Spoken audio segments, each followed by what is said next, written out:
Entering the Mayo Experience. Mayo Experience.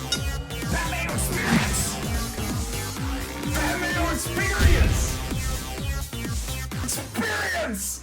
Welcome to the Pat Mayo Experience Week 2 positional rankings. If you want to find the full list to the rankings, you can go to dkplaybook.com, or even easier, check out the comment section or description of this podcast / video, and you can find a link to all of the lists. As you can find the link to the Pat Mayo Experience DraftKings Listeners League. There are 4,000 spots this week, $15 to play. You can enter up to 3 times, and the best part, it is rake free. So they're not taking anything for you.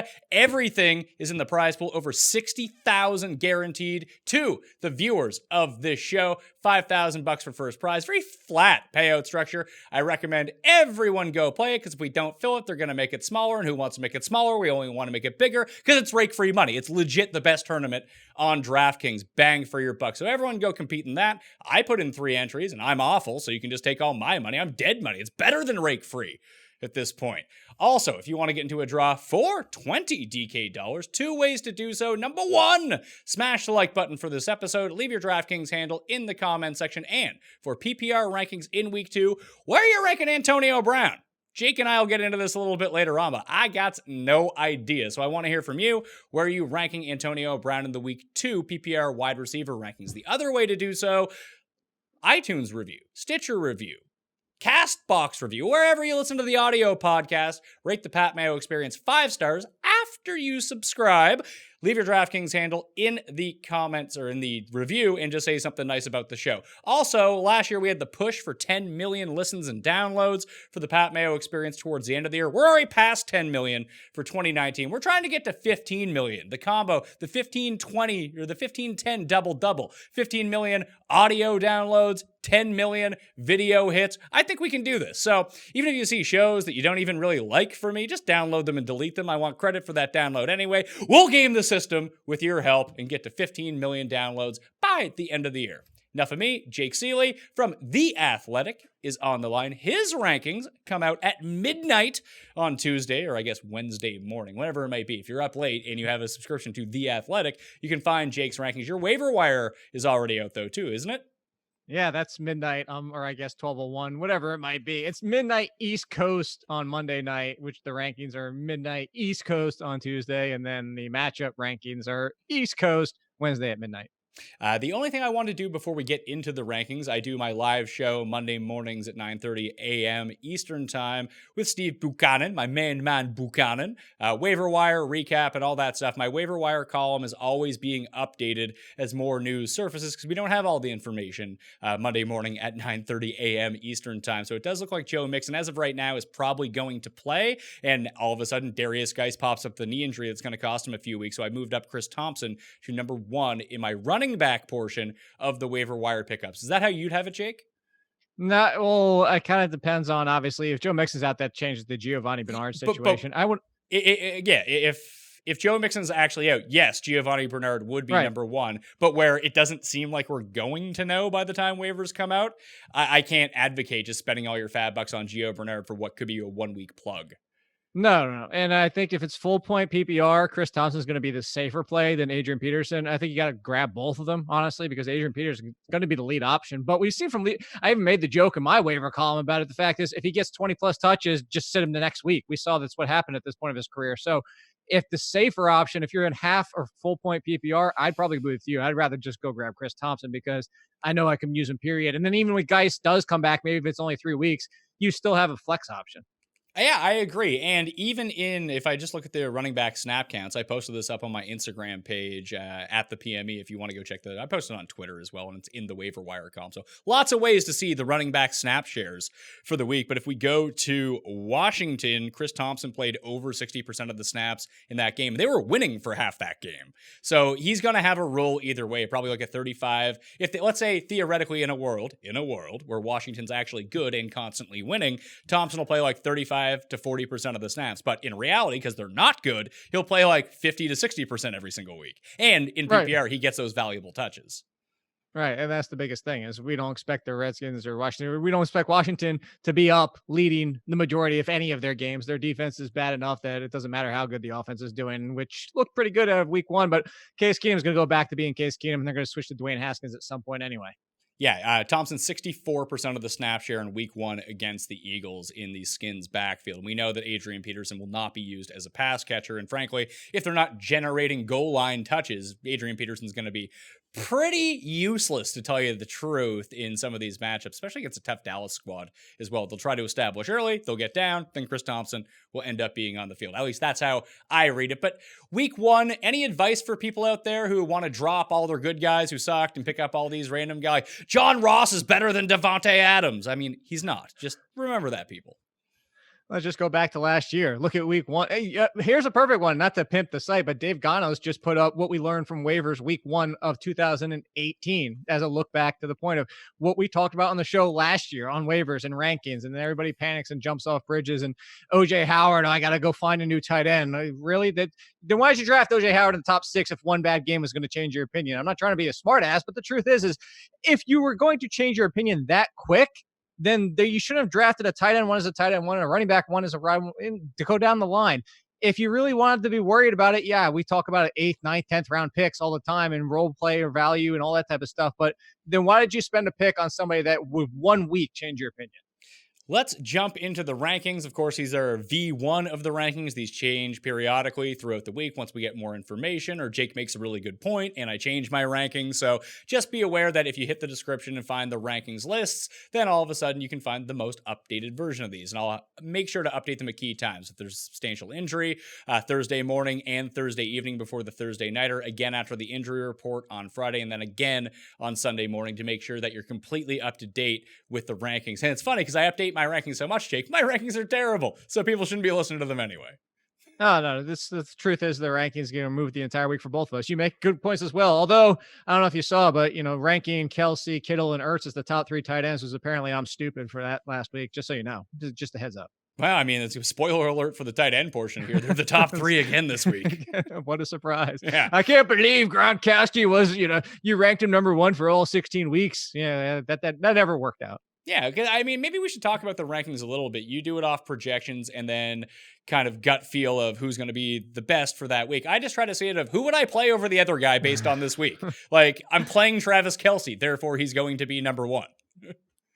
And that's, like you said, I start with the projections I'm looking at right now, but they change after that. The same thing as my season long is it's a process. It's the projections. And then it's evaluating, well, am I being honest with this? Like Adrian Peterson in front of Chris Thompson, if the projections say so, I'm not going to stick with that because to your point, if I'm going to project them being behind, then I'm going to have to change the snap count for Chris Thompson. It's not the same role as Darius Geist for Adrian Peterson. It doesn't just spill over. There's a lot that goes into it. Your is 100%. How do you feel? Mine starts with projections, but it's not just, I'm not going blanket projections once we get to the weekly rankings because there is going to be some interpretation. Why are we watching football? Otherwise, I could just put in the math formula every single week and not even have to do any work. Exactly. Feelings over facts is what you're going to get from Pat Mayo on the Pat Mayo Experience. Jake, he lives more in the realm of fact. So before we go through the entire list here, just want to say running backs that saw over 75% of their team's snap share in week one: McCaffrey, Barkley, DJ Bell, Marlon Mack, Austin Eckler, Leonard Fournette, Chris Carson, and Elvin Kamara. There was a few more like Josh Jacobs around the 70% marker, but it's funny, like those are the bell cows that we're looking at right here. So the actual rankings, number 1 for me in week 2, as he was in week 1, Christian McCaffrey leads that list. That's one I got right, Jake. Almost 200 yards and 2 touchdowns. Kamara, number 2. Zeke back at number 3. Barkley, Le'Veon Bell, Chris Carson, Nick Chubb, Dalvin Cook, Austin Eckler, Leonard Fournette is my top 10. Then I'm going to give James Conner a break here because they were no good. Fantasy Pros has Mark Ingram ranked at number 12. Stupid Mark Ingram. Josh Jacobs, David Johnson, Sony Michel, Todd Gurley, Marlon Mack, Derrick Henry, Damian Williams are my top 20. When you take a look at those guys, is there anything like glaring that sticks out to you? Be like, boy, that's weird. Pat's really high on that guy or really low on that guy. Or am I around like where you're feeling it?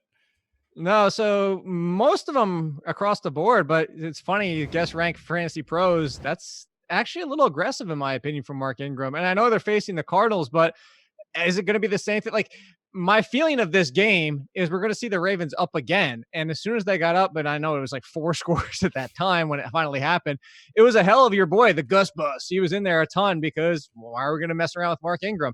What if he doesn't get his touchdown before they come out and they're up 28-3? I don't know. There's a few guys I feel better about. Look, I'm starting Mark Ingram, but this is the first time where I'm actually going to push back and say Mark Ingram should be lower. I mean, Mark Ingram is number 1 in my rankings. In worst place, he's the devil. You start Mark Ingram, it's only going to mean bad things for your fantasy team. Oh, sure, he might score 2 touchdowns, but he's just going to suck out the soul of your fantasy team from the inside out. Can't win that way. Yeah, in week 1, it was 38% Gus Bus, Ingram 32%, and Justice Hill 30%. Then you still have to worry about Lamar Jackson stealing touchdowns, Rickard getting passes near the goal line. And it's doubtful they score close to 60 points once again this week. Although this is a good matchup, what I found funny about the Cardinals and how stupid the Lions are in week 1 is that the guys that ran into an 8-man box, the 2 highest percentage of running into 8-man boxes in week 1 were actually CJ Anderson and Kerryon Johnson. They just loaded up the box knowing Detroit would just run straight into it. They average a hefty 3 yards per carry running into that. So expect them to load up the box once again, and we'll see how it works out this time around. Maybe their run defense is good, or maybe they just overcommit to stopping the run, that when we get to the quarterback rankings, and we'll see that Lamar Jackson, he's not going to have the same game as he did in week 1, but he's going to be pretty damn good again. No, he's going to be pretty damn good. And when I was surprised that the dude can actually pass. And no, he's not going to go, was it 17 for 20 with 5 touchdowns? That's not going to happen every single week. I'd actually put the odds against that happening for the rest of the season. We would just be truthful there. But to your point, yeah, maybe that's the Arizona's only strength is they can be somewhat solid against the run. So you might as well say, all right, we're just going to load up that way. We're going to try and stop the run. We know we can't really do much else, especially with no Patrick Peterson. So, we're just going to do what we can hopefully works and maybe get another tie. What do you think this Ravens offense ends up looking like? I mean, this week, they have the Cardinals, who are a suspect defense at best. Miami is just terrible. Like, when they play a real team and a real defense, what do you suppose this looks like? I'd say more consistent. Look, I still think this offense has a chance to be top 10 in the league, period, over the course of 16 games with the ups and downs. But I say ups and downs because there's going to be some down games. Lamar Jackson is going to have bad game. Spoiler alert. No. Lamar Jackson, yeah.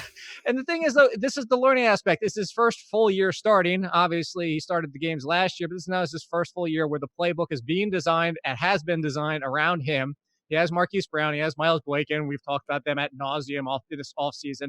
He has Mark Ingram that can stay on the field for all 3 downs, and that's the appeal, is that you don't know if they're running or passing. So he has a real offense, which is going to help him, and that's why I think it can be top 10, because now you have a team that's built around what Lamar Jackson. Last year's team was not built around Lamar Jackson. That's the truth. So now you have that. There's going to be weeks. I wouldn't be surprised if there's weeks where he throws for 180 yards and 2 interceptions, and that's it. But that's the growing pains of a young quarterback. So I would roll out there with most of these, like Mark Ingram and Lamar Jackson. I have a hard time sitting every single week. Marquise Brown, I think, is going to be Deshaun Jackson. He's going to be 6-7 great games. The rest of the season, you're going to be banging your head against the wall. Yeah, I think that there's a couple guys that fall into that camp, the boom or the bust, like the Will Fuller types of the world, that they're going to get their deep shots. But I find it hard to believe that Marquise Brown, Hollywood Brown, is going to continue to put up stats you can use every single week when you play 12 snaps. And that's the biggest thing. And the snaps, they're going to go up. I mean, truthfully, talent-wise, he's the number 1 receiver. There's no question about it. But he's still working his way back. He missed most of the preseason. But to the point, you look at how much of that was after the catch. Now, granted, that's his ability. But, you brought up his name earlier in the show already. But John Ross has blazing speed and downfield ability. But guess what? He's not going to catch 40-yard bombs multiple times a game, every single game. Like, that's the inconsistency when you have those kind of wide receivers. So if people are going gaga over Hollywood Brown, it sounds stupid to say sell high, because you might even still be able to pick them up in some leagues, apparently. But if you sell high after 1 week, you sell high. Like, actually, and the one I would say would be consistent, I have had him as a tight end 1 this entire time, is Mark Andrews. I think he's the other one you can rely on the entire year. Yeah, listen, we made a Mark Andrews bet last week, so it's turning out to be pretty good. Would he be a top 12 tight end by the end of the season? So far, so good for you. We got plenty of weeks left here, Jake. So I'm still not buying that this offense is going to be the power unit that we saw in week 1, that eventually it's going to come back to earth a little bit. And maybe I'm going to be completely wrong about this, and maybe they are going to be really good, but I just want to see it against a real defense at some point. No, of course, but you don't have to worry about that for a while. This is true. I have Chris Carson ranked at number 6 in my rankings. The biggest thing with me, and we heard the coach speak, and honest to God, just believe Pete Carroll on this stuff when he says things in preseason, that we're going to start using Chris Carson out of the backfield as a pass catcher. And what happens? He's the most targeted guy on the Seahawks. He's still getting all the goal line work. He's playing over 70% of the snaps. I know it's a tougher matchup against the Steelers than against the Bengals last week, but if you can just pencil him in for like 22 touches a week, plus that PPR floor of the receptions now and all the goal line work, I don't see how he's not a top 10 guy. But that's the biggest thing is, if we were talking non-PPR, I actually don't think he would be. I think he would take a hit here because of the matchup, because of what you're talking about. And I know you can just point out, oh, it's only 1 week. But what they did against the Steelers, what they did against Sonny Michel is something the Steelers did a lot of times last year, is the non-pass catching running backs, they are stout against the run. So if Chris Carson was only getting those kind of touches, we'd have a concern. In PPR, there's a good chance he comes into this game and has more receiving yards than he does rushing yards, which will be fine still as a RB2 if it's 70, 80, 90 total yards. But because we're doing PPR rankings for you, and as my now default is half point PPR this year, yes, he is an RB1 because he's going to be used so much in that area. Yeah, like Jake mentioned, you want standard or you want half point PPR. Pat doesn't deal with that nonsense. You go to theathletic.com and find Jake's rankings at midnight. Don't call it standard anymore. Non-PPR. I guess it's not standard. I'm just saying, listen, man, I've been doing this for like almost 2 decades now. Standard used to be standard, and that's what it was. And I used to be a PPR specialist, and everyone had to come find my rankings before anyone knew what they were doing. Like, Pat's pretty good at this. And it turns out, just as soon as someone paid attention, I was like the worst. But I like that Carson was lining out at receiver in sets with Penny in the backfield. And although they were able to stop the run at a very high rate against Sonny Michel in week 1, the Steelers did give up ample points to both Rex Burkhead and James White in the receiving game. So that does, even in non-PPR leagues, I do think that Carson will get enough usage to still make a case to be RB1 because it just takes 1 touchdown at that point. We know that he's going to touch the ball if they get down there. It is, but I'm looking at the names on the list, and that's just the biggest thing is there's probably a couple guys that would leapfrog him, at least for me. Maybe not for you because you have him higher. Even as an RB1 that I have him, you still have him higher than I do. Nick Chubb, I have right behind him. Then Dalvin Cook. Are we worried about this Packers defense like being legit? Because the Falcons defense, as it turns out, not very good against the run. The Packers look pretty good against the run in week 1. But again, is this just a sample? Are the Bears, were they just at a whack in week 1? I don't know. But I bumped down, I would normally have Cook higher than this, I think, based on the usage that I saw, how they're going to give him the ball every time that they get in close. I love all that, and they're using him in the passing game. I just don't love the matchup. That doesn't make him not a top 10 guy, but that takes him from 5 to 8 for me. I'm not worried at all about the Packers because I'm not putting any weight into week 1 where, Matt Nagy completely blew this game as a calling situation with the fact that Trubisky threw the ball 40 plus times in a 10-3 game and you're throwing the ball 40 plus times. Not only are you throwing him 40 plus times, but you see David Montgomery and how explosive he can be on that pass catch and just in general, and you barely use him in the game and insist on Mike Davis and insist on mixing things around with Tariq Cohen in the slot. He turned Tariq Cohen into a slot receiver during that game. So there's not too much weight. Now, the Packers defense certainly has the ability to be a good defense, but I'm not going to say, oh, look at what they did in week 1 and take anything away from that, especially when Matt Nagy, after the game, talks about how strange of a game plan it was, and he's never been in that situation before. Dude, you control it. You're the one in control, and you're saying, I've never been in that. That I've never been more infuriated after a game and hearing a coach speak than I heard that. How awesome is Josh Jacobs in his 6 red zone touches? Dude, how awesome is Josh Jacobs? ... The end. Period. Just that's the end of it. There's a victory lap. I'm going to do my victory lap all day long because John Gruden is going to give him the ball a billion times. But to your point, the best part about it is when they're in the red zone, he's getting a ton of touches. That's the interesting part here is Damian Williams he's led the league. Still does because he had 7, but that kind of usage makes you feel a little bit better about Damian Williams, despite the fact LaShawn McCoy, and we'll probably talk about them in a second, it's going to get more involved. But when you see that kind of usage for anybody, Josh Jacobs, Chris Carson, you go down the line, any running back getting that kind of use in the red zone, you have to feel good about as a borderline, if not RB1. Are we good on giving James Conner a pass in week 1? Because I'm willing to give him another week to kind of figure this out. Oh, 100%, because he looked fine. The offensive line looked fine. The problem that wasn't fine was the wide receivers. And then as you saw, Ben Roethlisberger got ticked off with his wide receivers and especially Dante Moncrief. I'm fine. I'm fine with the entire offense bouncing back. It's not a great situation with the matchup, but I'm fine with them bouncing back and not panic mode is what I should say. It's like everybody like, oh my God, what am I going to do? Should I drop Vance McDonald? Should I like chill out? Again, Dante Moncrief couldn't catch the ball. Here's the good news about this. And well, no, I'll save it. I have a nice little tidbit about maybe still rolling Dante Moncrief out there this week. We'll save it when we get to the wide receivers. Okay, so David You like Johnson. that tease? Yeah, I do like that tease. That's professional tease, Jake. I bumped down David Johnson just playing this Baltimore defense. I just worry about the Arizona offense as a whole this week at Baltimore. It might be too low on David Johnson, but here we are. He's still a start for me. So yeah. Todd Gurley, I have right behind Sony Michel. I think Sony Michel bounces back in a big way against the Dolphins, especially if Damian Harris sits once again. And we don't know that as of right now. This is why the V1 version of the rankings. But if they get up by like 40, then Michel might not end up being in the game. But if they do get up by 40, I would hope to think that Michel contributed somewhat to them scoring so many points, unlike week one. That's just a much better matchup. But Gurley, I'm not too concerned about the Malcolm Brown touchdowns because those seem to be designated Malcolm Brown drives. But it does worry me that he's not just automatically in every time they're inside the 5-yard line. Well, that's the biggest concern. Is it's not just even the 5-yard line. It kind of feels like Todd Gurley's now turning into not really between the 20s, more so between the 10s. But it seemed like it might be Malcolm Brown. That's going to be his role. And then we could be looking at like the Todd Gurley just gets vultured a ton this year. But Todd Gurley still had a fine game. Todd Gurley was still an RB2 even without the score. So if he scores on his own or they start to give him a little bit more of the share as they feel better about his knee, I think that week one might have been a solid floor for him going forward. I just love how many people, joke tweet that I put out about Todd Gurley's the bust of the year, just because, all the ones like, is Julio Jones dead? Is, what OJ Howard's the worst tight end of football? Like, it's week one overreactions in the middle of the games, which is always funny. And I put that out and people legitimately thought I was calling Todd Gurley the bust of the year already. Yeah, well, you can't joke with people on Twitter, Jake. They get too triggered.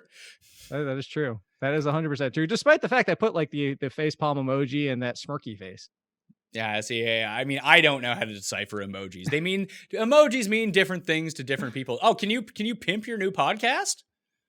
Oh, yeah. Well, I mean, can I? I don't know if I can because it's officially out tomorrow, Wednesday. All right, so go to Jake's Twitter feed on Wednesday and find out a new podcast that he has coming out with a super cool guest. How about that? Yes, actually, we'll say super cool host because I'd call myself the co-host on this show. All right. Can you give us any more tease to who that host might be? Who was somebody we liked enjoying. We enjoyed owning him in fantasy. Put it that way. All right, good. So exactly, I really enjoyed owning him in fantasy when the time was right. I remember you winning a championship with him in fantasy. Yeah, because he's the man. You tell him Pat Mayo loves him. So Michel, Gurley, Mack, Derrick Henry, just. After watching both the Colts and the Chargers run defense in week one, I don't want to overreact too much, but they look brutal. They did look brutal. And the biggest thing, look, we know Derrick Henry. That's the appeal of Derrick Henry is that, he's not going to catch a ton and he's not going to do what he just did every single week. But there's always the threat that if you get Derrick Henry in space and running downhill, which I hate the cliche, but there is the truth to understand what running downhill is. And that's what that was, is good God, you're turning one reception into 70 yards potentially in a touchdown. And you talk about the defense looks terrible in the fact that even if he doesn't get involved in the passing game at all, I mean, if he not only starts off the game well and then wears down a defense as he does, this could be a 22, 23 carry game for $150 by the time everything's done. I have Damian Williams at number 19, played 65% of the snaps in week one, was involved in the passing game. Shady actually only played 29%. Looked pretty good. Everyone looks good. Everyone looks good in the Chiefs offense. So I'm good with Williams, but he is going to have some of his stats sucked away by LaShawn McCoy. That's just going to happen. So that does cap his upside. I'm still okay with starting him, though. I'm okay with him as an RB2 now. The biggest thing is because of the use in the passing game. And I know LaShawn McCoy did look good. And LaShawn McCoy has been a good pass catcher. It's not like he's not. He's definitely a good pass catcher. But I think, as we talked about on the show last week and talked about before, this might be the first time in a while where we see Andy Reid not go full bore with one lead option. Now, that's still the threat and the downside of Damian Williams is that he does flip and go to McCoy. But I think there's going to be more of a split going forward, mostly because the Tyreek Hill situation actually, I think, helps Damian Williams get more work. Like if Tyreek Hill was healthy, I'd even be more pensive about Damian Williams. But I think him being out and the fact that you're asking me, Cole Hardman, however you want to say it, Pat, to step into Tyreek Hill's role, or Demarcus Robinson, which still hasn't done anything with his career. I think Damian Williams, even if LaShawn McCoy somehow takes the lead this week and snaps, I still think Damian Williams is going to be enjoying enough usage in the passing game to see RB2 value. I mean, it could be the caveman himself, Cole Hardman, but Demarcus Robinson's still lingering. Pringle's on the team, the heir to the chip fortune. So you gotta watch out for all these guys. It could be any of them just pop outside of the main guys because that offense is so potent. The heir to the chip fortune. I'm glad I finally got you with one of these. But for anyone watching the video, I understand Jake is blinking a little bit. We'll get that figured out for the future. Don't let it trigger you too much. We know it's here. We just want to get the video out in time. All right. I'm looking clean here. I'm looking great. And that's all that matters to me. No, this is like, what was that? Is this paranormal activity? Just watch behind me and make sure something doesn't sneak up. Oh, it'd be awesome if you were able to I would say if we had more time, we could just Photoshop ghosts in the back. You know who might be a ghost? Vance McDonald. He might be a legitimate ghost. There you go. Just kind of like put him behind me.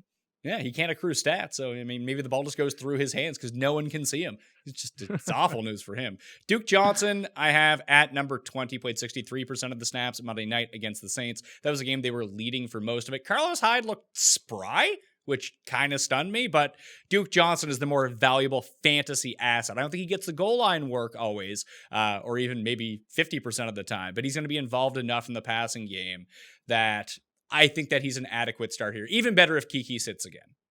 Oh, that's the biggest thing, is that if Kiki's out, that helps only Duke Johnson mostly, because Duke Johnson at this point, even if Kiki's on the field, is looking like he's guaranteed probably 60 plus receptions. And if there is no Kiki, it's just keep moving it up. 70 plus receptions this year. You're going to have a huge year. And if you're playing PPR, half point PPR, Duke Johnson is going to be hard to knock out of the RB2 value. And to your point, I picked up Carlos Hyde on Sunday morning in a few leagues, just in case. And it's not even that like, hey, he looks spry, he looked good. It's just the fact that Duke Johnson's not going to touch the ball 25 times a game. He's not going to be the lead option at the goal line. He's not going to be the lead option on a lot of heavy rundowns. So Carlos Hyde could sneak into having high-end RB3 value, even in a PPR, definitely more so in a non-PPR, just to get those touches and potentially a touchdown. Who do you think Christian McCaffrey's backup is? I think it's Bohannon. You think they've been talking about him only because they kept talking him up as he's the very similar skill set. And if you want somebody to step into this offense and be what you lost as a replacement, we go back to Lamar Jackson, the biggest thing. And I know that's the quarterback position, but the truth is they didn't change the playbook because you can't really do it mid-season. Well, same thing at running back. You don't want to change it too much mid-season if you have a completely different skill set. Like you wouldn't want Christian McCaffrey to step off the field and bring in Derrick Henry. Like that just wouldn't work as well. So I forgot to mention this on any of the week one shows because I'm a bad host when it comes to this, but I'll mention it now. I tweeted it out as well that when you get these primetime games, and now it's just going to be Thursday and Monday for the moment, that a lot of people play in leagues where if you haven't played someone for the week, you can drop them after the fact. So always be picking up these handcuffs in the Thursday night game. I think having the backup to Christian McCaffrey just to pick up, put on your roster in case he gets hurt. It's a free pickup for you. You don't have to worry about waivers. And if he sucks, you can just drop him for someone else going into the weekend. It's not that big of a deal. Right. Yeah, you talk about that every year, and it's a very shrewd move to do every single year. Again, you have to be in a league where it doesn't lock him onto your bench, where now you kind of wasted the spot. It's if they didn't play and you didn't use them, then you could just drop him anyway. Yeah, most Yahoo leagues operate like that. Most ESPN ones don't. But if you know the rules of your league, and that is possible, that is definitely a trick. That if it happens once all year, it's more than worth the 30 seconds you need to put into it every week. I'm supposed to know my rules, Pat. You are supposed to know your rules, but I mean, I preach it too, but I get into a situation where I can't distinguish one league from the next if you're playing in too many. Hey, look, I know I just made that joke, but I got burned by one. I was in this NFBC one where it was completely dead. They wanted to mix like season long and best ball at the same time. But anyway, I picked up the Goon like during the preseason. I threw $4 on him, and I went to throw like 12 last week on I forget who, and I was like, you can't bid more than 6. And I was like, what the hell? It was a $10 fab budget for the entire year. Sucker. That's what you deserve, Jake. That's it. 21. Check your rules. Yeah, 21 in the running back rankings. I got Kerryon Johnson. I did not like the split or how he was utilized against Arizona. That sucked. I accidentally forgot to put Aaron Jones into the graphic board, but he's actually number 22, one spot ahead of Joe Mixon, who we don't even know if Joe Mixon's going to play or not. Devin Singletary, Chris Thompson, Matt Breida, Miles Sanders, Phillip Lindsay, James White, Tariq Cohen, Devonta Freeman. Hopefully Cohen continues to, if we get word that he's going to continue playing the slot role, and actually probably move him up a bit because those are free PPR points every single week. Right. So that's a real easy throw for old Mitch Trubisky. Mixon is the one I want to talk about. He's dealing with an ankle injury. Let's say we get word that he is out. And then all of a sudden, Gio Bernard is the guy. We've seen the situation. You should probably just own Gio Bernard because this happens at least twice a year where he gets the workhorse role before like he gets a concussion and he can't play anymore. But if there is no Joe Mixon, where would you move up Bernard to? Because I just had him outside my top 10, just like right on the fringe if that was the case. I'm looking at your rankings right now, and I'd probably slot him in right around Todd Gurley. So not quite as high. I'd have him because of his pass catching prowess and this being PPR. I'd probably move him one spot ahead of Connor, one behind Fournette. I know they're going to use him. I've seen it too many times. I know, but at the same time, and he's actually done pretty well in the majority of his games where he's been asked to be the bell cow for all intents and purposes. And Travion Williams is not even 100%, and they don't even have Rodney Anderson. So it's not like they have a lot of threats behind him. But wow, that's just, I mean, I guess I'm not going to call you crazy. I just, for who the guys are you're putting him in front of, I just trust them more. And I know I just said that Gio's shown that he can do it in the games that he has, but it's been a while since it's happened. And I don't know if I can. I can't go that high. Over the past 3 years in games started by Gio Bernard with no Joe Mixon around, he's averaging 19 fantasy points per week. I know. I'm definitely not going to put him in front of my boy Josh Jacobs. There's no way on earth. The volume. The volume is great, and I know he had the one catch that looked really nice, and he gets all the goal line work. I want to see him use more in the passing game, though. I know they didn't playing the Chiefs, though. I know they didn't have to against Denver, but I don't know if this is still going to be. It's the one question we had about Jacobs. Rocket Richard. Yeah, Rocket Richard might come in and steal all of his catches. I don't know. I don't know if that's going to happen or not. If it's Jacobs, like he might be a top 5 guy if he's getting all the passing down work. No, and like I said, that's fair if you want to put him there. It just the trustworthiness. And again, I know that sounds like I'm trying to burn the candle at both ends, saying he's been great in those games, but I still don't trust him. It's just it's hard for me to trust him to put him that high.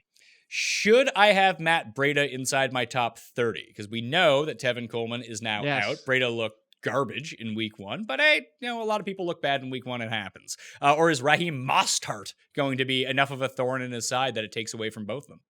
No, and they're going against the Bengals, which looks like it could be one of the worst defenses in the league this year. So I think Breida deserves to be in the top 30.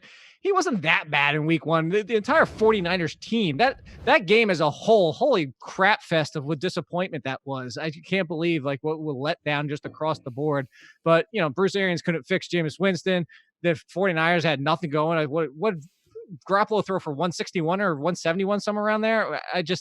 I'm not going to put too much into that. The backfield is now essentially his. Yeah, Mostert's going to get touches, but Mostert also plays special teams. And maybe they'll pull him off special teams because he's going to be out there as the number 2. But he's shown well, but he's also not Breida. Breida can handle the lead, and he essentially needs to be top 30. I'd even probably have him as a fringe RB2 conversation right around the Devonta Freeman, Damian Williams area. Yeah, so right around that like top 20. Looking at the rankings right now, I have Miles Sanders one spot ahead of Phillip Lindsay. I'm going to switch that. I'd rather play Lindsay than play Sanders. And I would rather play Cohen than White this week. Listen, James White's going to have a floor every single week, so I'll just swap both of those spots in the rankings. But this is a Michelle game, though. Yeah, it does really seem like a Michelle game. But, I mean, you can just kind of pencil in White for his like 5 for 55 or whatever he might end up with. And then if he scores a touchdown, he's going to be a top 20 guy. But then you're banking on the touchdown. I don't want to do that. And we're going to talk about a wide receiver. I am very hesitant on James White with Antonio Brown in town. That's interesting. I feel like James White is just so ingrained in this offense. It's like, I don't think Antonio Brown really takes away from the bottom line of Edelman all that much, like some people are saying. And I don't think that's going to be the case with James White either. No, actually, so my concern, and I could be 100% wrong. Look, we don't know until we see it happen. The way I broke it out is I don't think he affects Josh Gordon much at all. I think Josh Gordon can still be Josh Gordon because he plays that role. And Antonio Brown, I'm with you. I don't think it affects Edelman that much. I'd drop him if I had to redo projections for the seasons. I probably would have dropped his target share, and that would probably equal out to about a 5% drop in production. The biggest concern I have for Edelman is where we thought he could potentially push a new high in his career for 1 year receiving touchdowns. I think he's going to be back in that 5 to 6 conversation now with Antonio Brown. So that's where I think he gets hurt. But James White, I don't know that you need to give him 7-8 targets a week now. And that's my biggest concern. Again, could be completely wrong because you said he is ingrained. But if Michelle is going to be leaned on as much as he has been, if you're going to have Antonio Brown, Josh Gordon, and Julian Edelman, it's just, and I know it's the cliche of one mouth or one bowl for everybody to feed in so many mouths and all that type of stuff. I legitimately am concerned about James White. I'd be hesitant to start him, especially against Miami, where I don't think they need him to have a volume this game. I still just like where his floor rests in PPR. Maybe in non-PPR, it might be a little bit different. When you look at the Eagles' backfield and Miles Sanders, he's going to be probably the best guy to start, but 48% snap share for Sanders, 31% for Darren Sproles, and Jordan Howard at 23%. I hate to say we told you so, but this is nothing new. This is nothing new. But the one thing that also I told you so is to also remember that if you drafted Miles Sanders, you have to be patient.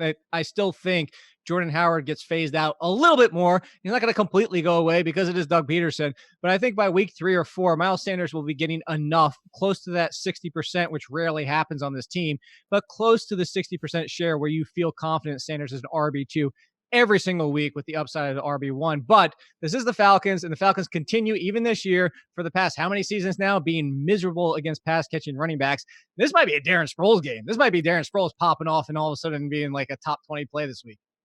Yeah, it could be. And like, you're just not going to know any single week. I do think that Sproles, no. I think Sproles is like a viable PPR start in a deeper league. I have him inside my top 40, but I have Devonta Freeman after James White, one spot ahead of, I had Gio Bernard. I just dropped him 2 spots, put Kenyon Drake in there, but I don't trust Freeman at all. And he was in a 50-50 timeshare with Ito Smith. Like, this could very well be Ito Smith's job in 2 weeks.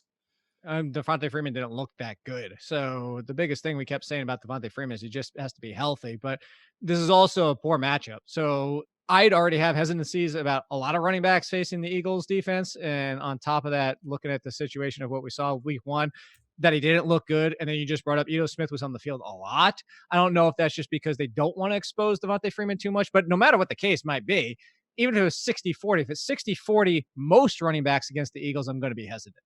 Yeah, and listen, if you want to attack the Eagles, attack them through the air. They have no DBs. That's the path to the Eagles. I don't know. I think the entire city of Philly is dickbags. I don't know what you're talking about. Oh, boy. Joke. Yeah, they're coming after you now. You would be better. I mean, you're not even Santa. They're going to have no mercy for you. I'm wearing green. I think that Kenyon Drake can be somewhat useful, whether it be garbage time or at least trying to keep the game close a little bit against the Patriots. I think that could work out.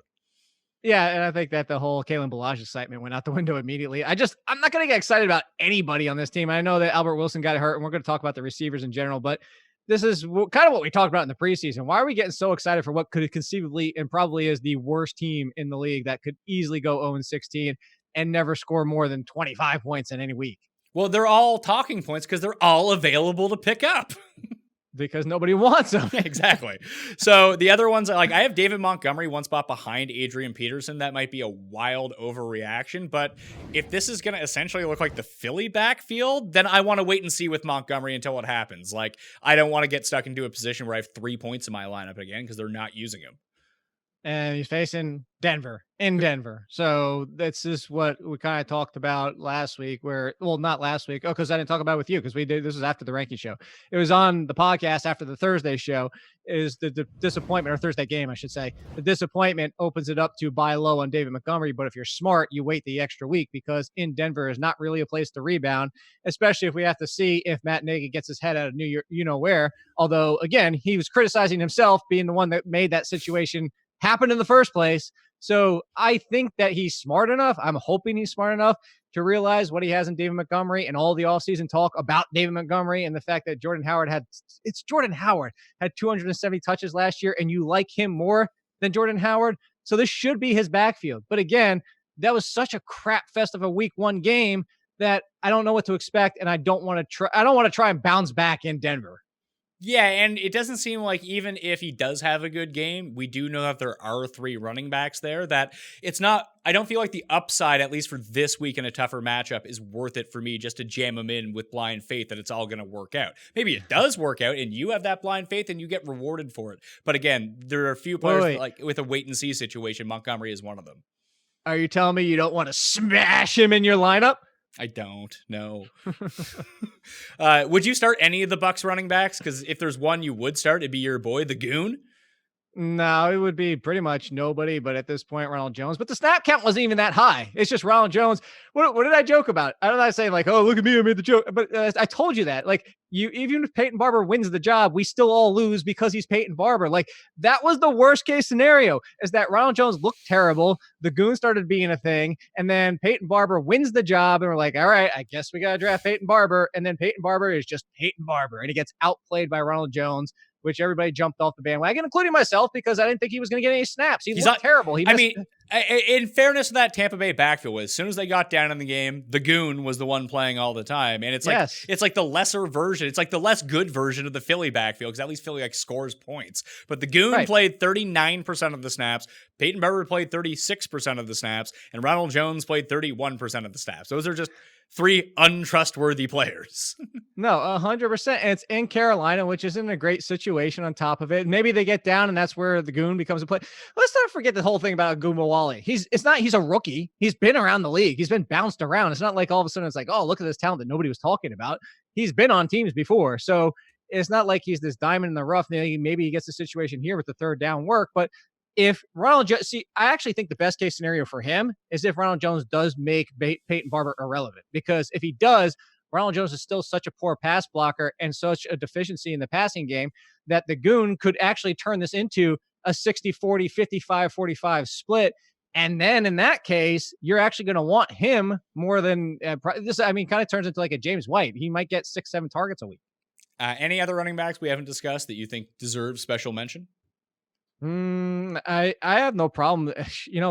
We talked about it a lot. You brought it up the point, and he's in the role that you used to hate, the guy that was there in the role. But Latavius Murray in the Mark Ingram role, like if he's your RB3 and even as your RB2, if you went wide receiver heavy, we talked about that during draft season. I have no problem trusting Latavius Murray. In fact, some of the names we just talked about, I would trust Latavius Murray despite being the second option more than them. Yeah, I like Latavius Murray a lot. He was a draft target for me, and he's just going to be around running back like 27, 28, 30 every single week. It's just the snap share was the one thing that concerned me and maybe it's because they were down a lot in that game, is that Kamara played over 70% of the snaps. If you could get Murray around like 40% every single week, then he'd probably get bumped up to like running back 24, running back 23, that area.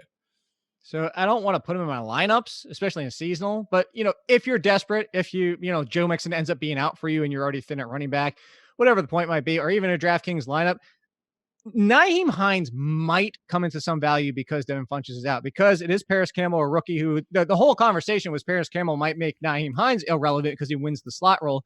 But now you have Paris Campbell, Deion Kane, Chester Rogers, all fighting for that number 2. Zach Pascal are going to be like in this conversation for the number 2. And all these guys have giant question marks of some little production, so forth, or inconsistent production, where they might just say, you know what, let's kind of use Nyheim Hines.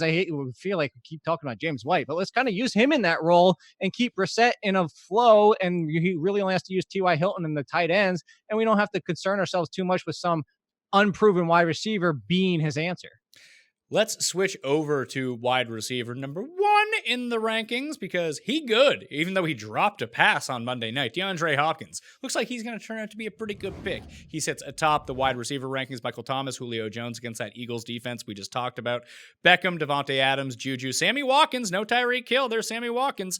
Mike Evans, Keenan Allen, and Amari Cooper are my top 10. That goes into Adam Thielen, Brandon Cooks, Allen Robinson, Robert Woods, Alshon Jeffrey, DJ Moore, Chris Godwin, T.Y. Hilton, Tyrell the Gazelle Williams against a game where you should see a lot of targets against Kansas City, and then Julian Edelman at number 20. The guys that I have questionable and in the rankings: Juju with his toe, Mike Williams with his knee, Albert Wilson with his calf, and Kiki Cutie with an ankle injury. I do not have Trent Taylor with his foot or Sterling Shepard with his concussion issues in their iffy to play. AJ Green, Devin Funchess, Tyreek Hill, and David Moore all out of the rankings. Antonio Callaway and Golden Tate still suspended. Let's start this off with Antonio Brown, though. I have Antonio Brown at number 41 in the rankings. Now, this works out one of two ways. He's not ready to play yet because he just signed with the team a week ago, and they ease him in. He plays 10 snaps, or he doesn't play. Who knows what ends up happening with Antonio Brown? Anyone tells you they have a concrete idea on this, they're lying to you. Now, it could be a situation where this is the perfect matchup as 18-point favorites against a terrible Miami defense to say, you know what, we're going to get Antonio Brown on the team. Bill Belichick says, we're going to show you what's what. He's going to catch 3 touchdowns, and they're just going to force feed him the ball. I don't know what to do here. Jake, please help me. I have him as a wide receiver 1, and maybe that's crazy, but I think Antonio Brown's immediately stepping onto this team because whatever you might believe, like, first of all, we all know he orchestrated this. Let's be honest, as much as they can probably cover it, and they probably had conversations like, hey, there's this guy that currently plays for a team that he doesn't want to play for that kind of might become available. Would you guys be interested? Kind of conversation on the phone with Drew Rosenhaus because they have a relationship with Drew Rosenhaus. Patriots probably didn't do any real tampering, but let's be honest, they knew what was going on and they were probably having conversations. So I think the Patriots are ready for him to be there and already having a plan of what he can do in week 2. So I'm going to have him as a wide receiver 1. I understand the risk there. You mentioned it. I mean, there's a risk that, all right, we see enough from him in the first 2 plays and all of a sudden they're up 24-0 on a blink of an eye. So let's not screw around with Antonio too much too. That's a scenario that could play as well. So we don't really know, but if Antonio Brown's on the Patriots and playing week 2, he's a wide receiver 1. What if information comes out that he's going to be on a snap count? Would that change him from a wide receiver 1 to a wide receiver 2 for you? Because these rankings are not concrete. I have him at 41. Right. I'm waiting for someone to make the right case for me to move him up or move him down or keep him where he is. Because like I said, I'm just kind of chucking darts with this right now because I don't have the information. And the problem is we're not going to get all of the information. We just might hear murmurs about what could happen. I don't even know if you would call them murmurs. We're talking about the Patriots. Nobody. I mean, we don't get anything from it. And I will say this: the snap count. No, I don't care what the word about snap. I don't care if somebody's like, I was in the locker room and heard Belichick saying, Antonio, you're getting 20 snaps this week. That's it. I don't believe you because I don't believe snap counts. I will never put any weight into snap count talk because look at Ezekiel Elliott. It was all over the map. Some people were saying it was 20 touches. Some people were saying it's a full workload. Some people were, until they were up by the 4 scores. Ezekiel Elliott was out there like 90% of the time. Tony Pollard only had his carries. For the people that are looking at the box score and didn't watch the game, like, oh, Tony Pollard was definitely in the mix. No, he wasn't even on the field until the game was well out of hand. And they were actually a few drives before Daniel Jones came in. So I will never put too much weight into that whole, like, what the snap count will be, because you can even say it before is like, what if Antonio Brown comes in and he is on a snap count, but he scores a touchdown in his first 7 targets? Yeah, if you set the over-under of 4.5 targets for Antonio Brown in this game, at this point, I'd be willing to take the under. I'll smash the over. All right, so I guess maybe as the week goes along, this is one to check back on. Like I mentioned, that if you want to get into a draw for $20 DK, smash the like button for the video. Leave your DraftKings handle in the comment section. Tell me where you would rank Antonio Brown. Yeah, I'm going to crowdsource this one, Jake, and maybe whatever the most prevalent ranking is by the end of the week, that's where I'll put him in my rankings. You're not even the first person to do that. I got on Heath Cummings because he's out there earlier tweeting, and he's like, how many targets do you think Antonio Brown gets? Thread. How many targets do you think Josh Gordon gets? How many do you think James White gets? I'm like, dude, you're crowdsourcing your freaking projections. Hey, listen, that's not the worst way to do it in the world to see what people are saying. Maybe someone has a really good point on the matter. I don't know. But like I mentioned before, I don't think it affects Edelman as much as potentially Josh Gordon. But I would play both Gordon and Edelman over Brown here. I would not. I would play Antonio Brown, Julian Edelman, Josh Gordon in order. At least I think that's how I would have them in my rankings and how they are as of right now. Okay, let's circle back to the very top here. The Kansas City situation without Tyreek Hill, that for me makes Sammy Watkins a top 10 receiver. He looked, I don't want to say amazing, because he did look amazing, but he looked different than he has the past 2 years. Is there a chance these foot problems are actually behind him? Because he was fast.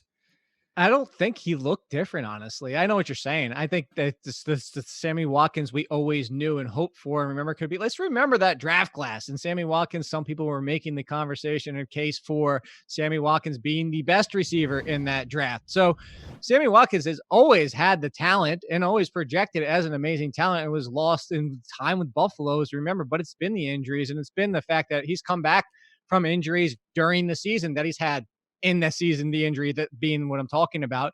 And then he hasn't been 100% at times. Sammy Watkins 100% is a rare thing. Right now he is. And right now he is with no Tyreek Hill. So I don't have a problem with your ranking. And I honestly think that's the Sammy Watkins we've always known. It's just we've rarely seen it. He is the only reason I won like 3 week 1 matchups. I don't know how I ended up with so much Sammy Watkins. I didn't even particularly like him. One of the drafts because I did became free. Yeah, he was. He was going in like the 9th round. It's like, well, I need Sammy a wide Watkins went from being astronomically overvalued as like a 2nd, 3rd round pick when Tyreek Hill was potentially going to not play the entire season to as soon as Tyreek Hill was announced, like, oh, he's not missing any time, he fell off the face of the earth. And people were like, well, Sammy Watkins is my wide receiver. Nah, I don't want him as my wide receiver 3. Sammy Watkins. It's still the friggin' Chiefs, man. Go look at last year when Tyreek Hill was on the field. You still wanted Sammy Watkins. I'm just waiting for him to go full Sammy Watkins on me, where he just ends up with zeros for a week because. Oh, I thought you were going to say like he gets his foot amputated in mid-game or something. I mean, that's always on the table too. But Tyrell Williams, I have at number 19. It's a great matchup against the Chiefs, and I wasn't high enough on him in week 1. He only cracked my top 35. That turned out to be way too low. He's the guy they're going to use, and that's clear. I thought they might try to split it up between like Renfro, but as it turns out, Ryan Grant is going to be a bigger part of the receiving game than probably Renfro might end up being. But that offense is Jacobs, Williams, and Waller. That's it. The end. And the truth is, at the end of the year, and actually, I have no problem being confident in saying about what I'm going to say. Tyrell Williams and Darren Waller are their top 2 receivers, and Waller will probably end up being the more consistent receiver. He's not going to, this is going to be like quite like George Kittle with the 49ers, but Waller and the hype around him was always warranted. He is somebody who is a converted wide receiver. Well, a surprise there, the situation. And if you watch Hard Knocks or read anything about him, this is somebody who has always had the talent and people have liked him. Somebody who was on the Ravens with their 15,000 tight ends, but because of off the field issues has been overlooked like a Preston Williams or an Antonio Callaway. He's got his life on track now. No more PED situation. The truth is he could probably be their most consistent option. Tyrell Williams, as you mentioned in the conversation for a wide receiver 2 going the rest of the way. Ryan Grant is playing over top of Renfro and plays a similar position. So there's probably not a lot of value for Renfro.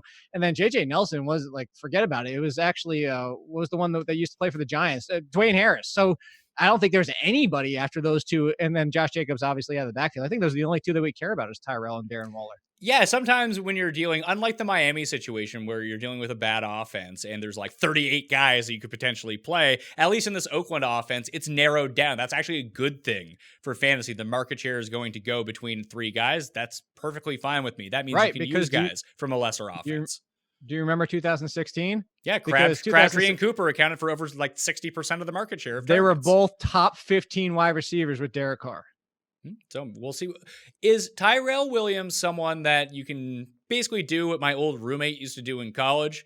He used to go buy high. And for him, that means he just go to like the corner store and buy some Dunkaroos at 3 a.m. But in this situation where people are kind of giddy about Tyrell Williams, but maybe they're not ranking him high enough. Like, who would you rather have the rest of the season? Tyrell the Gazelle or Josh Gordon? I actually would probably take Tyrell Williams because I know he is the definitive number 1 and going to see volume week in and week out. Whereas with how many options, like I understand Josh Gordon's ceiling on talent is wide receiver 1, but that was 2013 and there's been flashes since then. Yes, there has been a Flash Gordon. There's been flashes since then, but the truth is Antonio Brown's the number 1. Like there's no, Antonio Brown is the number 1. It's Julian Edelman and Josh Gordon fighting for number 2. And yes, it's Tom Brady versus Derek Carr and it's the Patriots but it's just the volume alone. I'd rather have Tyrell Williams because as inconsistent as he still might be, Tyrell Williams, when he replaced Keenan Allen, 1,000 yards and what was it, 6 or 7 touchdowns that season. So that was a couple of years ago. And then granted it was Phil Rivers, but that was with him replacing him and still having other options on that team. He is their guy outside of Darren Waller. I apologize for throwing my college roommate under the bus. What I said was untrue. The person who used to go buy high Dunkaroos at 3 a.m. was me. So I'm just throwing that out there. But when you said buy high, I thought you were going to be like, I went to 7-Eleven and ended up with like 50 bags of chips. Dunkaroos, Sour Patch Kids, just whatever was available at that time, whatever I was craving. Pulling those. By the way, the first time I ever had the Sour Patch strawberries was when I was up there seeing you in Toronto. They're the best thing in the history of the world snack-wise. I could kill a bag and go into a sugar coma. I don't even know what that is. So, I mean, I left the sweets behind me, Jake. Would you rather have Tyler Lockett or Tyrell Williams the rest of the year? Lockett. I think that's really close. I trust Lockett. It is close. I don't even know. I think I might rather have Tyrell Williams. Maybe that's me overrating Really? the situation. Yeah, I know that there's going to be games with Seattle where they're just not going to pass. And then you have to rely on one play to get bailed out from Lockett, where Williams is getting his targets every week that he's healthy. It's fair. I admittedly said it was close just as you did, but I'd still take Lockett over Williams. It's by a slim margin. I will say, like, if you have Josh Gordon, I would rather have Tyrell Williams the rest of the year. And Yes. if you have Josh Gordon and you offered a trade for Tyrell Williams, that would be accepted. And you'd probably get return back. Like But the Tyrell thing plus. is, yeah, I mean, there's the offer to make. Josh Gordon for Tyrell Williams and like some other piece you can use. And when the guy's like, I didn't want to throw that in. Be like, okay, I'll do it straight up. Accepted instantly. There you go. You know how people are with trades. It's never fun dealing with it. 21 in the rank, because I have Tyler Lockett. Kenny Golladay, Dede Westbrook, who should absolutely smash this matchup. We saw what happened to the old slot corners on Monday night. They weren't really covering anyone on the Saints, so Dede should roam three, even getting passes from my man, Minshew Walk. That was Aaron Colvin, by the way. Aaron Colvin, yes. Brought that up on Twitter earlier today. So yes, that's 1-2 target probably for a lot of the season. Diggs, still not sure where his health is. Monitor that status, but he could get a bump up here, although it's a tougher matchup against the Packers. John Brown against the Giants. Let's go. Cooper Kupp, Calvin Ridley, Mike Williams, Josh Gordon, and Tyler Boyd round out my top 30. I was not happy to see that Boyd played the least amongst Damon Harris and John Ross on Sunday. That's not good. Oh, Damian Willis, you mean? Yeah, what you talking about, yeah. Willis? I don't understand what was going on with that. It was Tyler Boyd like nursing an injury we don't know about mid-game. I'm as concerned as you are, only because we don't know what happened and why. Yeah, so and I'm just going to be pensive. He's a wide receiver 3 for me this week. There's a chance that if you play 3 wide receivers, that, I mean, hell, you could have drafted Sammy Watkins, and all of a sudden you don't need to play Tyler Boyd anymore. He's your 4th best guy. There is a situation where that happens. 31-40. Here's where we get into the fun stuff. So I got Jamison Crowder, who I don't think is going to get 17 targets again, but he's just such a safety valve for 99 yards. Right in the shithole on DraftKings. He couldn't get that 3-point bonus. But Crowder, Cortland Sutton, who I think is probably going to be the most targeted of the Denver receivers, at least right now. Hollywood Brown, Devontae Parker, Deshaun Jackson, Michael Gallup, Jarvis Landry, Terry McLaurin, your buddy. You were the first person I heard mention his name in the offseason. But that only pertained to Dwayne Haskins. But hey, here he is just running real fast down the field. Robbie Anderson, Emmanuel Sanders. Robbie Anderson just has a brutal schedule as it pertains to dealing with the opposing quarterbacks, and Cleveland does have a decent pass rush. Probably not as good as the Bills' pass rush, but Darnold's just going to be looking to play check downs, and he's going to take his shots with Anderson, but he's going to have to come down with the ball. There is a lot of downside to go on with him. If people do want to know, Tim Anderka said that Robbie Anderson was going to be a top 10 receiver this year, drafted him, and he said he's benching him this week in fantasy. So that probably means he's going to be the number 1 guy. Just for reference, if you're playing the anti-cussed method. But all the guys, like the hot pickups of the week, are all in this area. I think of all of them, I think Crowder's the safest, especially for PPR scoring. But like the Deshaun Jacksons of the world, the Suttons of the world, Hollywood Brown, Devontae Parker, Michael Gallup, McLaurin, like they're all in there. And I think they're just all kind of boom or bust. But if you want to play the boom and you have the lineup to actually foster that, where you have 2 safe guys, wide receiver 1, wide receiver 2, and you're just looking for upside from wide receiver 3, I'd bump all these guys up. They're all just deep play threats. They are, and that's what you're looking for usually with this position anyway, is for the upside. And I don't feel, of all those, I don't feel quite as good at Cortland Sutton just because of the matchup against the Bears, and that is a little concerning. Although, I shed tears as soon as Emmanuel Sanders was healthy, but if you remember what I was talking about at the time, as I said, Cortland Sutton's still going to be his role. His role isn't changing, whether it's Emmanuel Sanders or Deshaun Hamilton on the field. And I like him. I like him a lot. I own him on a lot of teams, but I'd be really hesitant about keeping him in my lineup this week. I hate that we're doing the Devontae Parker thing again, but it's Devontae Parker with Albert Wilson hurt. You have the rookie in Preston Williams, who, did catch a touchdown, and a lot of it had to do with Albert Wilson exiting that game. But they're going at the pass. It might be the most miserable passing we've ever seen in the history of our lives, but they're going to have to pass. And if there's any game where Ryan Fitzpatrick puts up his 300 yards and 3 touchdown type game, doesn't this kind of feel like it? Oh, yeah, just down 35 points. I mean, although the Patriots secondary is really good, but if they start resting dudes, then all of a sudden it's Fitzmagic time. So I'm going to move down Cortland Sutton. I like that. Would you go Cortland Sutton or Jarvis Landry? That's And we're doing full point PPR, so I'd probably lean Jarvis Landry barely. All right. Would you go Cortland Sutton or McLaurin? Oh, I'd go McLaurin. Would you go I'm Robbie? sorry, like I really thought the biggest reason he wasn't going to be relevant was because you mentioned it. I didn't think he was going to get a lot until Dwayne Haskins stepped on the field because they had that rapport. But it's great seeing him out there. He actually had over 90% of the snaps. Yeah, that's why I actually started. I mean, I might be too low on him here, but it's still just like, yeah, maybe it was a 1 week thing. And you have to factor in like Case Keenum's not great. Like it could have been an even bigger game if Case Keenum was any good and hit him when he was wide open down the field for a 70-yard touchdown. So that's a situation. So I'll move Sutton behind him. Would you play Sutton or Sanders? I'd probably go Sutton just because of the touchdown upside. All right, so that goes Robbie Anderson or Cortland Sutton.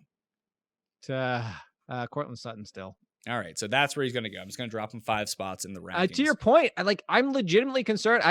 This isn't like, oh, look at me or like whatever. I tried to get Robbie Anderson in some teams, but because of looking at the schedule of opponents, and that's what I always try to hammer it down is don't look at strength of schedule, the team wise, the entire season. Look at strength of opponent as in who does the running back face run defense wise? Who do the players face corner wise? That corner matchup for the entire year, maybe pull back and say, Robbie Anderson, I want if I get him as a 3. The problem was he was never going late enough for me to get involved. So I'm kind of like happy, but it wasn't intentional of like, oh, I knew this was going to happen. I put, let's see, here we go. Antonio Brown, Will Fuller, Danny Amendola, Larry Fitzgerald. It's just a brutal matchup against the Ravens. One of these Cardinals receivers could be really good, and all of a sudden it could be like, hey, Andy Isabella's on the field all of a sudden. Now he's just running sprints down the field. But it could be Keyshawn Johnson. It could be Christian Kirk. It could be Larry Fitzgerald. I just think Fitzgerald runs the easiest routes for Kyler Murray here. A lot of people are on me about like John Ross wasn't high enough in my pickup rankings, but like one of his catches was essentially a Hail Mary that the defense blew. I know he had all the targets, but that just seems we've been down this John Ross well before. Maybe I am too low on him in this situation, but I don't know. I'm dubious, man.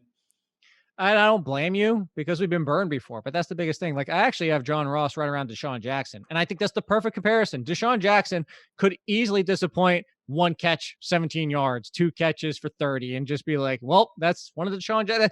That's the downfall of owning Deshaun Jackson. And John Ross, to your point, is one of the better pickups in my mind. Maybe you're not as high on, but I had him as the 4th best wide receiver pickup. Like I would have picked up John Brown. I have second best, but who'd you have?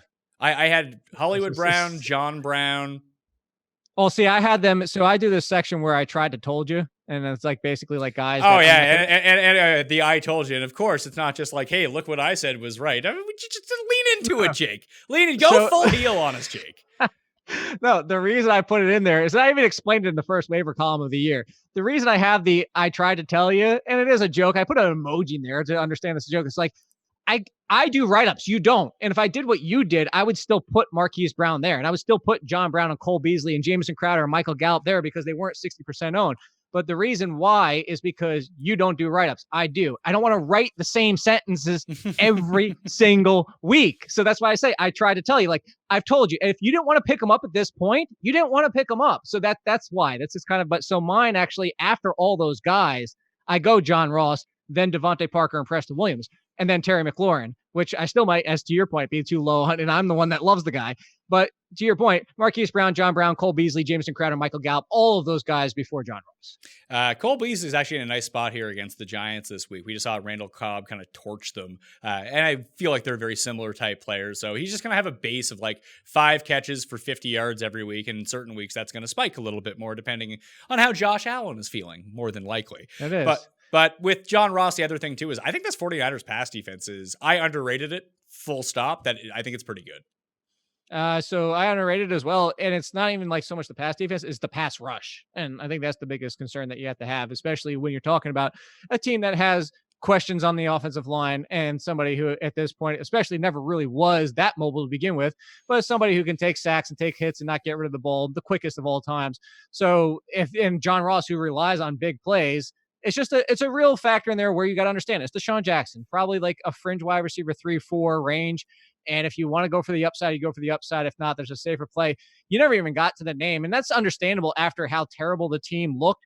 But because we're talking about John Ross, the person that they exploited in that game, John Ross and actually Tyler Boyd for a catch or two, was Trey Flowers. And Trey Flowers is getting Dante Moncrief and James Washington. Not that I want to start either, but if there's a great bounce back that people aren't going to be looking at because it's the Seahawks, but facing Trey Flowers on the outside, Moncrief could bounce back and have at least maybe even a touchdown in a big play. Or maybe it's James Washington. Like, I'm not going to say I know which is going to be the one, but I'm just saying I'm not going to bail on those guys yet if I was waiting through one game. Yeah, I'm not going to drop them, but I'd be hesitant to start them. But I guess depending on how your team looks, like I have Moncrief a spot behind Kiki if Kiki ends up playing. One of the reasons I'm more down on Fuller too is that, and one of the reasons I'm more down on John Ross is Fuller's just not going to get the amount of targets if Kiki is back. I know it affects Duke Johnson the most, but it's just another mouth to feed on the field. So instead of maybe 3 deep shots per game, it's 1 per game or 2 per game. And that really does hurt your bottom line. And to compare John Ross to someone like Deshaun Jackson,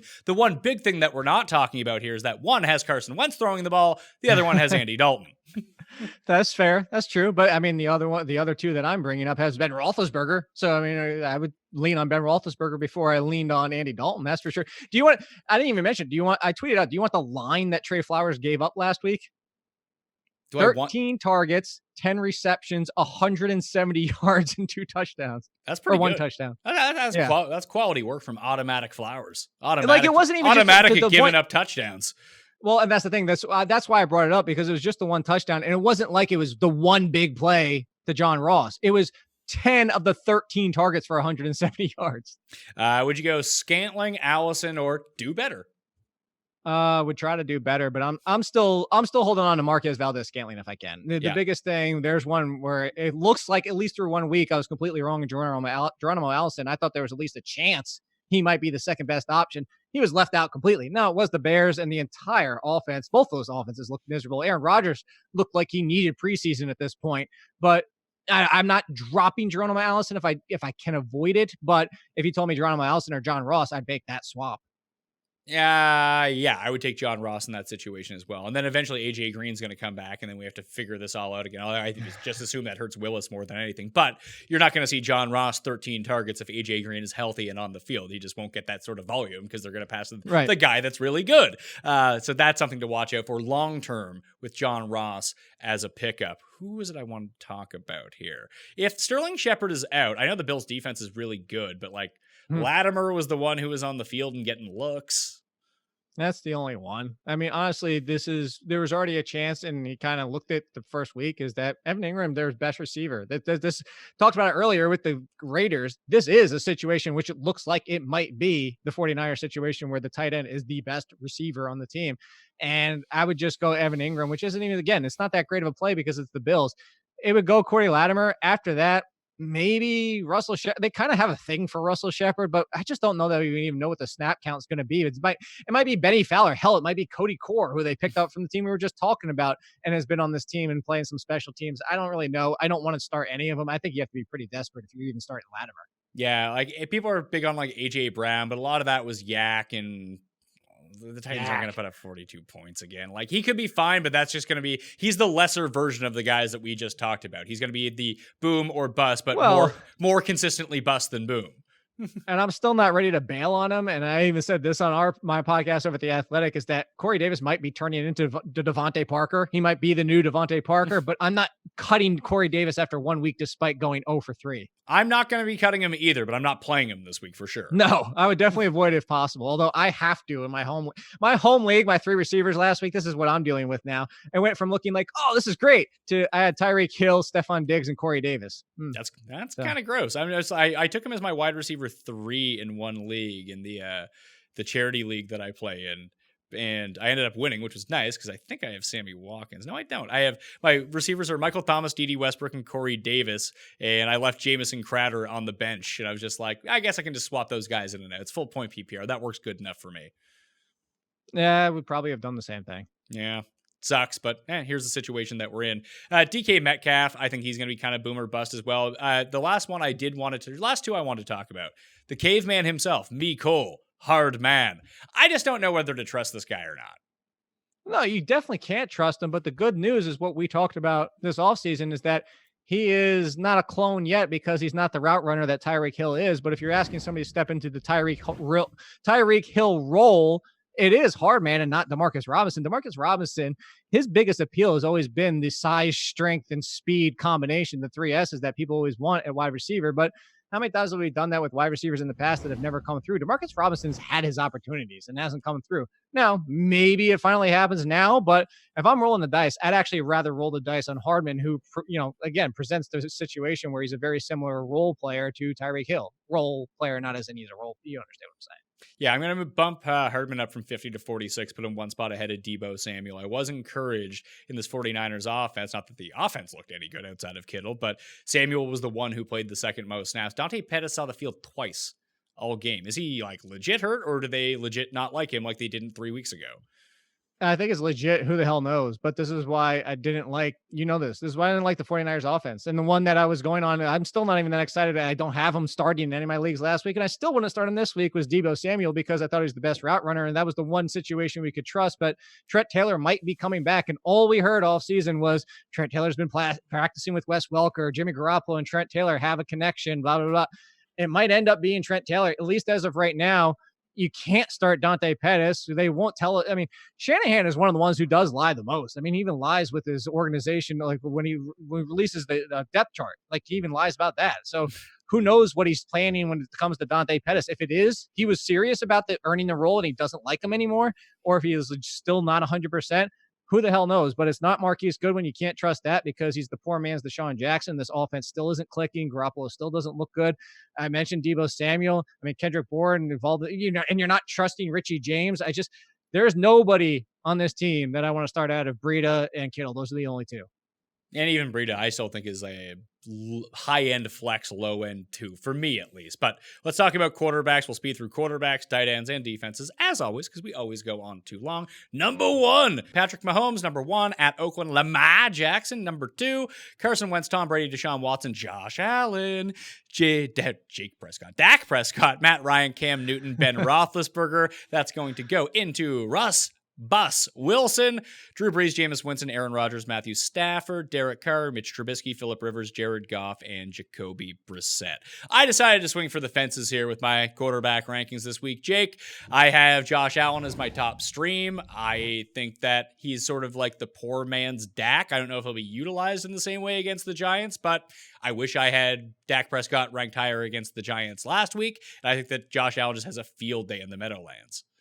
I'm with you. Actually, where did you have Josh Allen last week? I had Josh Allen at 15, which is right around where he was last week because we keep talking about it. It's the rush. He's Cam Newton. He's Cam Newton in his Cam Newton prime. He's going to run for 600-700 yards, possibly even more. And that's the appeal. The best part about it is Josh Allen makes his own mistakes and sometimes forces him to have to pass more. It's kind of similar to Blake Bortles. Yeah. But hey, maybe the Bills can win some of these games. It's funny because he looks so good on one play throwing the ball, and then the next one you have no idea what he's doing.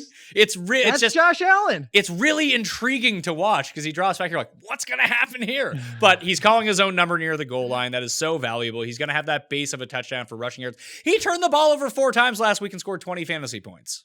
Like, exactly.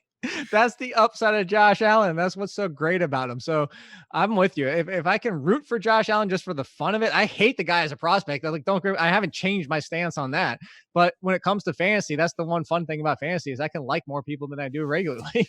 I'm not super concerned about Aaron Rodgers long-term, but I had him ranked down in this spot last week, and incredibly, that was far too high for Aaron Rodgers last week. But he's number 13 again. I don't love the matchup against Minnesota. I do believe in this defense, and they're plenty familiar, not necessarily with the new offense, but they're familiar with Aaron Rodgers anyway. He could definitely beat this ranking by a lot because he's Aaron Rodgers, but the trust isn't all the way there in tough matchups for me yet because they can't block for him all that well.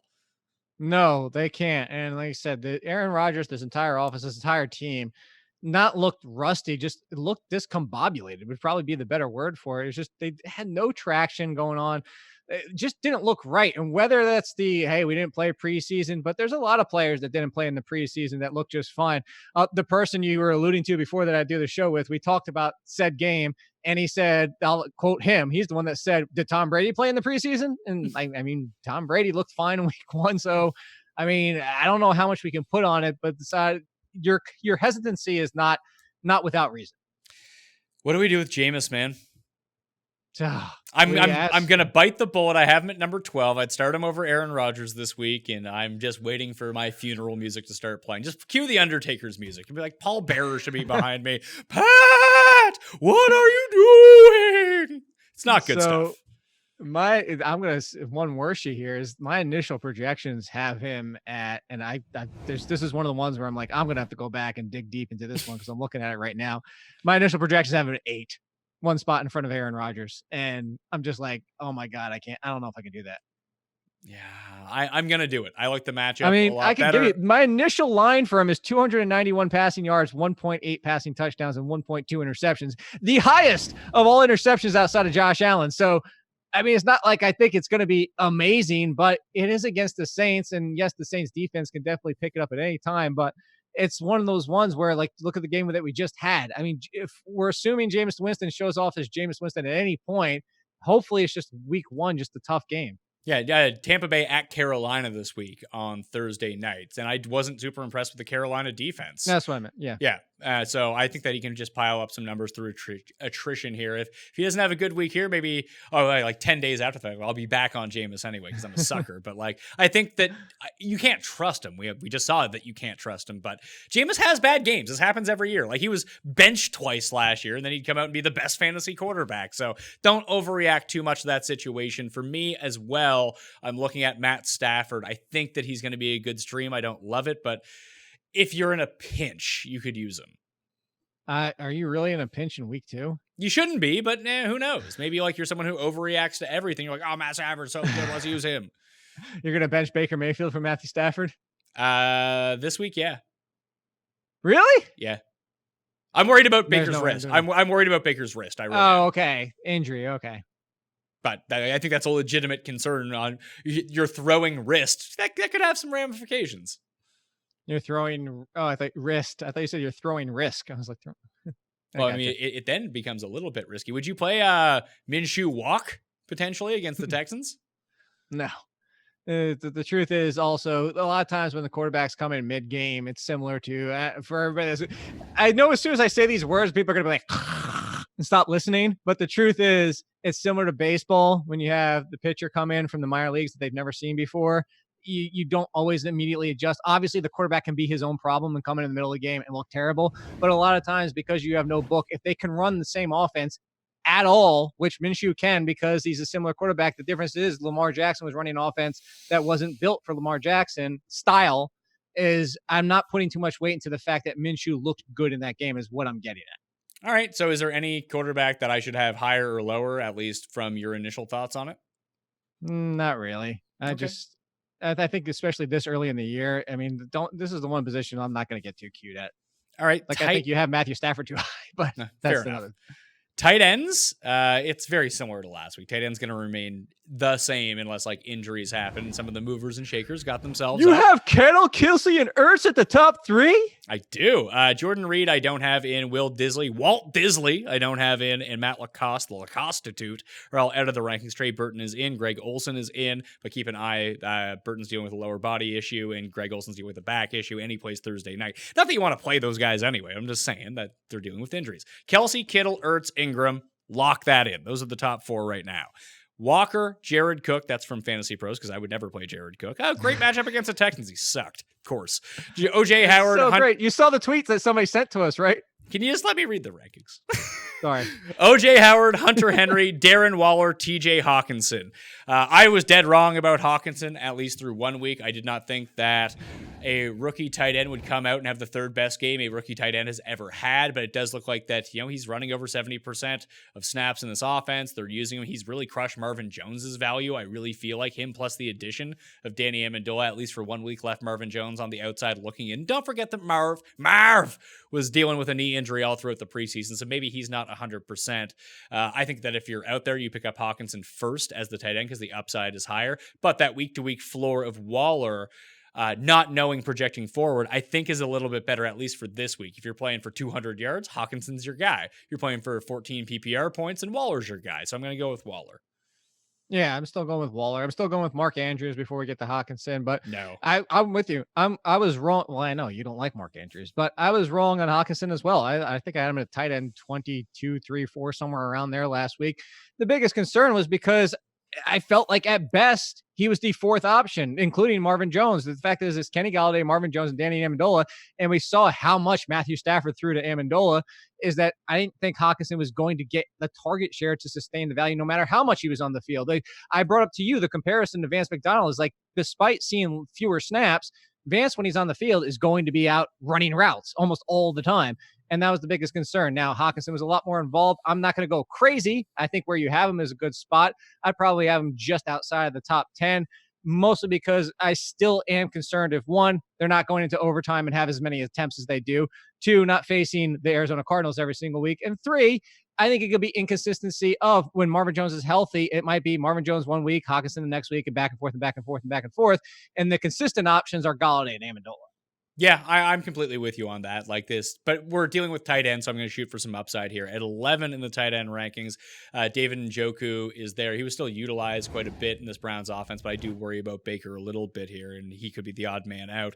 Austin Hooper, Vernon Davis, Mark Andrews, Vance McDonald, the Ghost, Jimmy Graham, Greg Olsen, Eric Ebron, Tyler Eifert. Like, I'm good all the way down till Vance at 15. I think all those guys are entirely playable. And that Vernon Davis rank is if Jordan Reed sits. So, but after that, like Right. you're just rolling the dice and hoping for a touchdown. Oh, 100%. And the biggest thing is like maybe Ebron or even Jack Doyle sneaking some value with no more Devin Funchess. And I'd lean with you as, Ebron before the other choice. But yeah, this tight end. The funny thing is tight end is going to, at least at this point, if we don't all of a sudden suffer 7 tight end injuries, is going to kind of have like a revitalization this year. But on the flip side, it's still after you get past like that top 14 or 15, it all of a sudden flips and just gets disgustingly gross.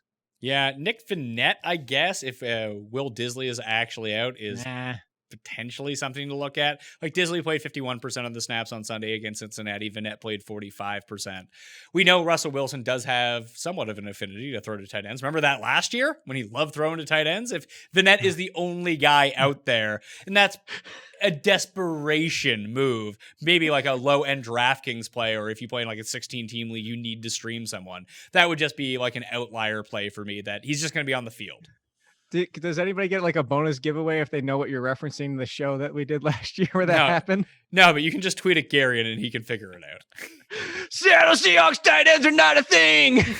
If people miss Garion, Garion's on the Sunday show with me and Cust, by the way. He just doesn't have time to do this show with us this year. And that was just us yammering back and forth. But if you miss Garion, he's on every Sunday morning. Dude, to go back, I love Garion, by the way. You because you wanted me to let you get through your rankings, deservedly so, unless you read through them. We never came back to that tweet that you and I got that said, how great is it the fact that Taysom Hill is taking away the touchdowns from Jared Cook at this point? I love it. I love Taysom Hill so much. Because he hurts Jared Cook? Yes. He's my new hero. It's wonderful. There's so many tweets about Jared Cook. It was great. I know you were loving it as much as I was. There was someone who tweeted me when the Redskins were up like 17-0 or whatever it was, like midway through the second quarter. Be like, you were so wrong about Washington. You said they'd be a terrible team. And then I went back and looked like after the fact to tweet the guy back, but he had deleted the tweets. I got one like at halftime. How do you feel about that Kyler Murray QB1 ranking now? I'm like, well, at the end of the game, felt pretty damn good, honestly. Yeah. Defenses, let's close this out. You're probably just rolling over the defenses you had last week unless it's an abysmal matchup. I have the Bears at number 1 in this spot, taking on Joe Flacco, even though it's in Denver. That could be a lot of turnovers. Baltimore, New England, Buffalo, Dallas, Green Bay against Kirk Cousins, who frankly didn't look all that good. He didn't have to do much, but I liked how the Packers D was looking. 49ers, like I mentioned, Panthers, Broncos, and Texans. Then Broncos, Texans, Chargers, Jags, Browns, Chiefs, Jets. If you're like hurting, I think the Chiefs D is widely available, and where they're going to force Derek Carr to pass so much that it's just a good opportunity to get at the quarterback, provide turnovers. I would have no faith in them. I don't trust them as like a lock defense, but if you're shooting for upside, I do think it's a situation that you can backdoor your way into. I used the 49ers a bunch last week. That worked out really well, and I think they can cause similar pressure problems for a really banged up Cincinnati offensive line. Now, you know what George Michael would say, you got to have faith. Come on. Oh, see, I didn't know if you were referring to his songs or if you ever saw him like in real life, because I don't think that's what he was saying. No, well, that wasn't what he was saying. Look,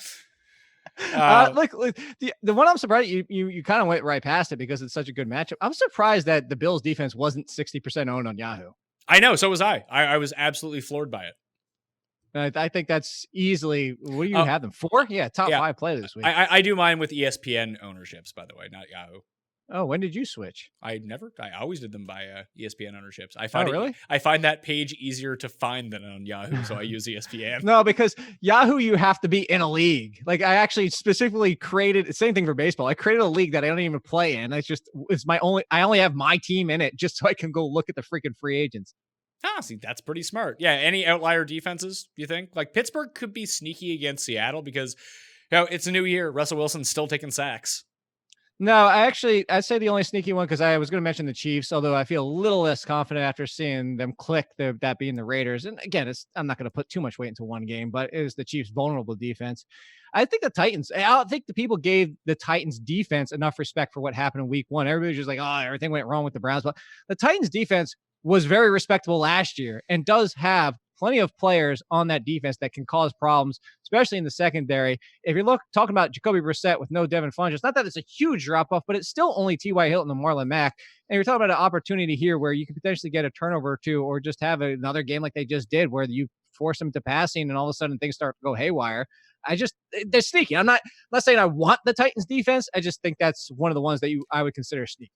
I would just worry about pressure generation from the Titans. I know their D-line's all right, but the offensive line for Indy is very good. And optimally, if this game stays close, I think that Indy runs the ball like 35 times. That's not good for fantasy defense. No, it's not. But I mean, when you're digging this deep, I'm just going for the upside that it doesn't, that the Titans offense clicks again. Yeah, I mean, if that was in lieu of playing the Titans, I'd rather play the Jets or Giants and just try to backdoor my way into picks. Jets, yes. It's against we just talked about Josh Allen. I honestly don't know how many picks you're getting against the Giants. Well, I hope not, because I'm in on Josh Allen, so we got to do this. Jake Ciely at AllInKid on Twitter. You can find his work on theathletic.com. Let everyone else know what you're working on media-wise if they want to start downloading some podcasts, because you're on 3 now?